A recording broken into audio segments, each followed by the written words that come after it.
There's no brotherhood in the civilian world. No, and I was unceremoniously let go 18 months after I got there. Like literally, it was called in. You're fired. Goodbye. And I walked out and I literally bawled my eyes out because I had no idea what the hell just hit me. Here's part two of our interview with Mark Casper. In part one, we talked about Tech for Troops, an organization he leads to help veterans get access to technology and training to be successful after service. If you missed part one, you can click the link in the top right corner. Without further ado, let's jump right into it. So Mark, if we were friends in high school, who was Mark Casper and why did you decide to serve in the military? Man, you told me you're going to give me a layup. Hi, Brian. Thanks for having me again. Um, why did I decide? So I grew up, in the 70s and watching all the World War II movies and, saw the Green Berets with John Wayne and all that kind of stuff. And I was always interested in that. And having grown up in San Antonio, 5 military bases around, I was always very veteran and military friendly. And my family's very patriotic anyway. So my dad was a Korean War vet. My mom worked for the Air Force for years and years and years on Randolph Air Force Base. So it was just one Friday night. I was drifting. I wasn't a focused child, I'll say it that way.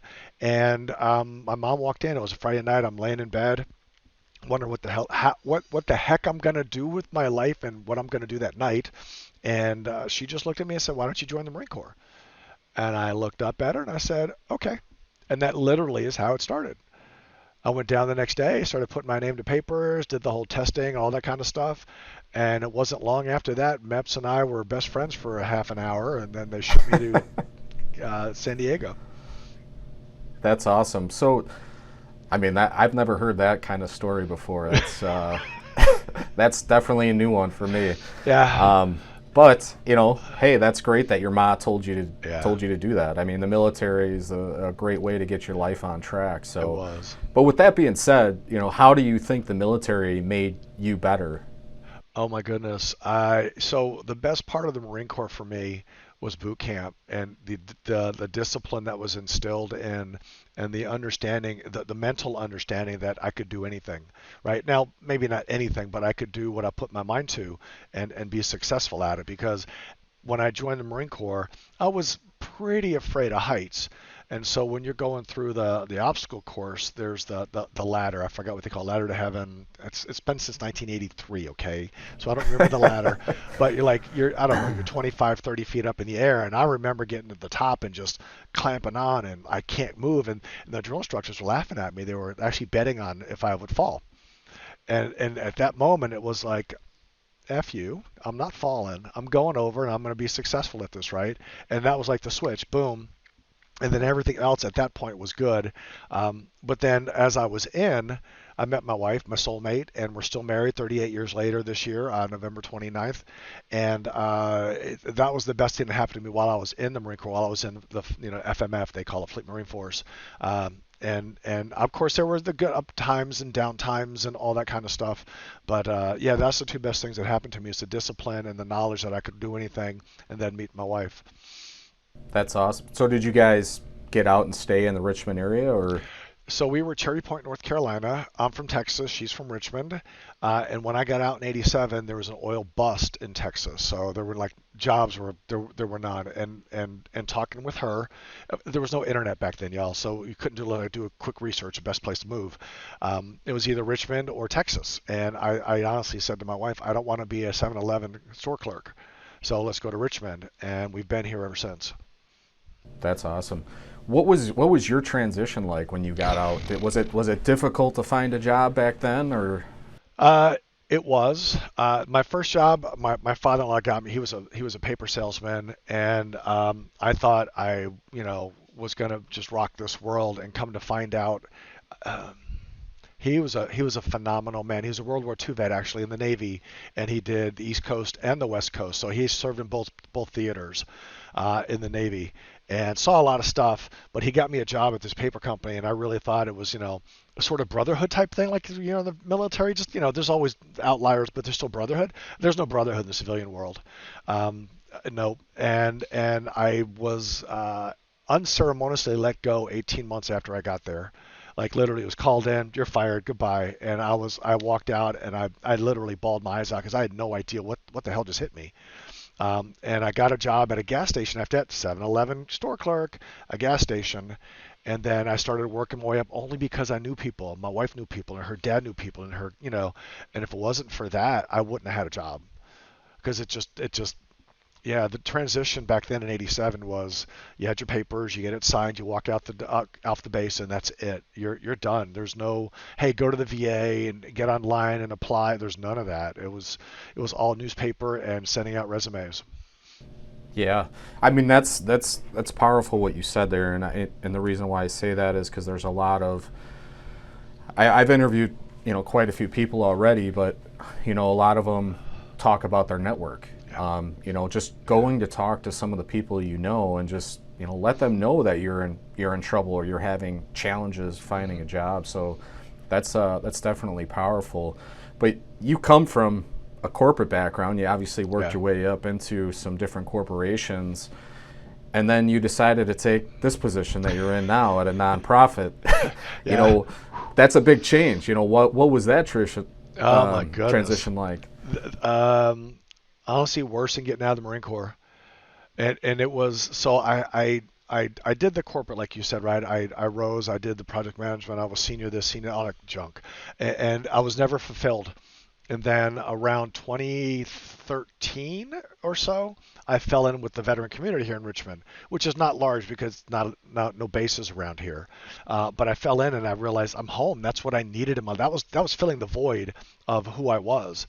And I started my own company, IT company, project management, and went to one of those networking events, right? So you have to talk to people to sell yourself and do all of that.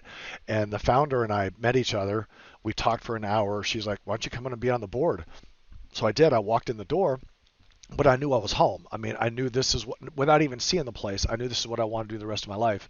And then when I was offered that role, the executive director role, it was like, yes, absolutely, want that.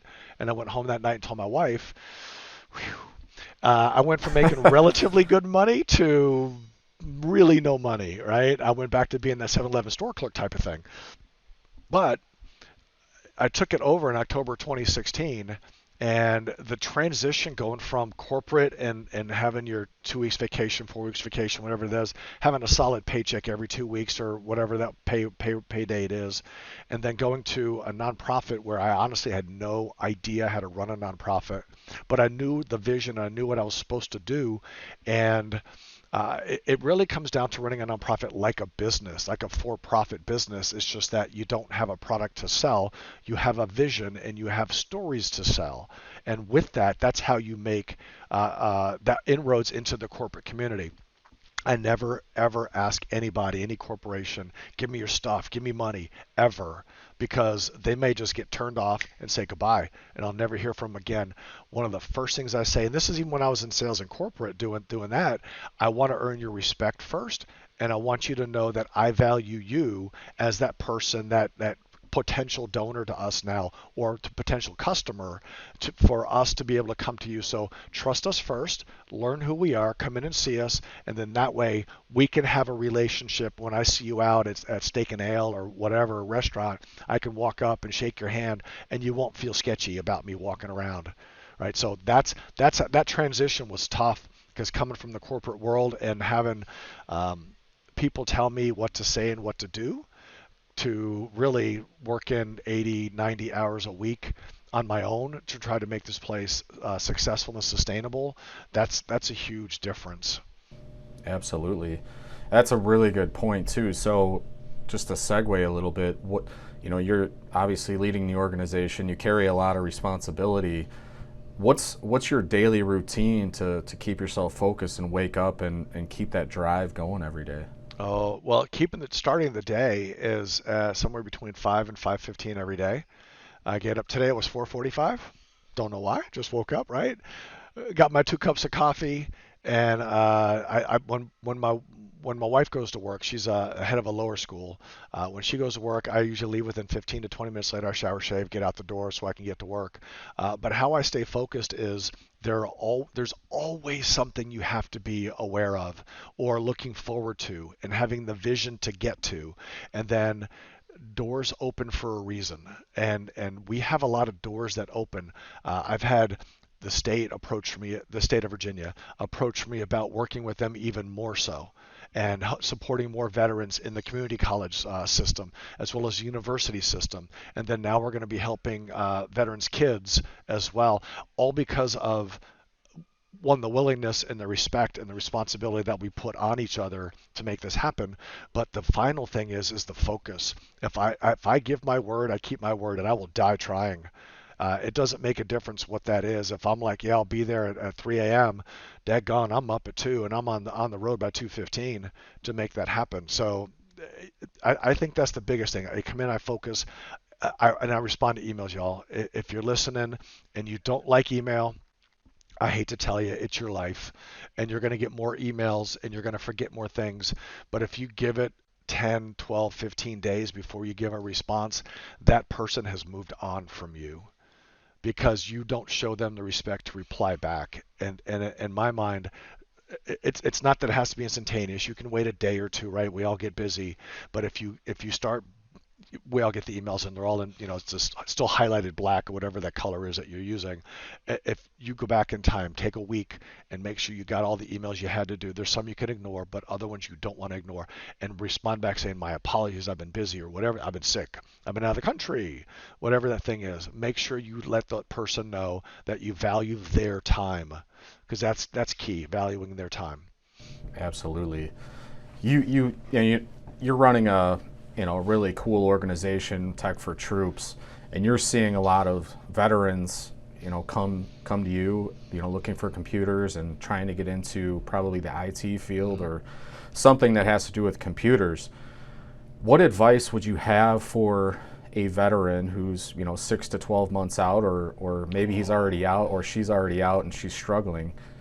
What advice would you have for them, during that transition process? If you haven't got out yet and you're listening, and say you have 12 months, let's hope you do, you put away as much money as possible. And I'm talking, if you can, $1,000 a month. I mean, I know that's hard, and I know it's almost impossible for the majority of us. When I was in, I don't think we had 50 cents to our names when my wife and I got out of the Marine Corps, right? Serious, it was, I get it. I I get it. wasn't far from that either. So. Yep. But put that money away and start networking now. LinkedIn. I'm going to say it again. LinkedIn is your key to a job where you want to go, what you want to do. Um, People that you know, reach out to them. Home, friends, and not your sketchy friends that you saw in high school, right? Your friends who have made it or in their own business, or they're working at a company that's reputable. Call them up. Give literally, hey, John, what's going on, dude? Yeah, hey, getting out in 12 months. You got anything for me?